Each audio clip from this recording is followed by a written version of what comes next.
Yeah, so we want to add Lookdev, basic Lookdev to this one, and we want to do that by using a material library. So I'm going to hit tab, material library. I'm going to drop this one here and insert this little fella there. And this is essentially a container for material nodes and shaders.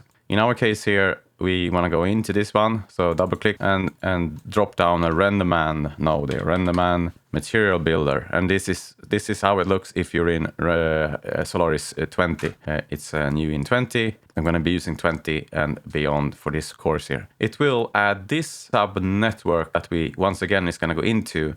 Because inside this subnetwork, the only nodes you will see will be Renderman compliant node and nodes that make sense for using in your Lookdev for Renderman. So we want to set up here a basic Pixar surface. That's the one we're going to use first. Later on in the course, we're going to start to use Llama. In this case, I want to concentrate using a Pixar surface. So type tab and say PXR. All Renderman nodes gonna start with PXR. So PXR and then S for surface. And that's the first one that you will get. Essentially add this to the sub output here. You have now connected it, so it's a valid connection. I can jump back here. I'm gonna set the bookmark control 1 here as a quick mark. So I'm jumping back one step, so we essentially get into the material library here. We can see this. If I rename this HD Pyramid material to snail material, snail underscore mat, looking up here in our scene graph, if I expand my materials, we see we have snail mat and snail map.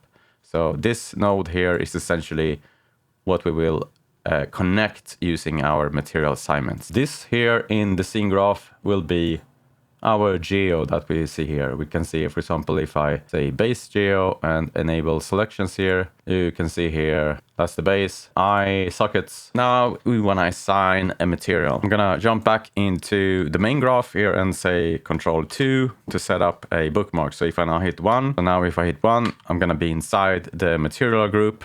If I hit 2, I'm gonna be outside where we will do our main work. And if I hit 1, I will get into the place where we will do the shading work. So we wanna do a material assignment, and we do that by dropping down assignment nodes. So if tab assign material, like so. Now we want to essentially apply this Pixar surface material to all of my geos living here inside. I'm just going to take my primitive, my snail group, drag it into the primitives. In this case here, I'm just going to do a slash star star, take everything under this location. So I get including the whiskers and all of that. And now we have our material path here. If you would have a more advanced scene with multiple objects and all of that, you might want to essentially store your materials under this location. So we can do that here quite easily to change where we store the location for our materials. So if I on the material library select this one, and you see here the material path prefix, this is essentially where you will store your materials.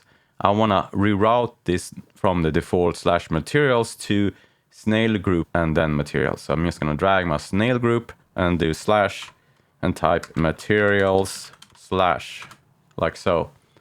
And you can see here now essentially my materials is living here under this snail group. We're going to learn how to set up a more advanced setup where that's a bit more like production ready later on in the USD sections of this course. In this case here, this is fine for our need just to be able to render a turntable or something like that here that we build straight into the scene.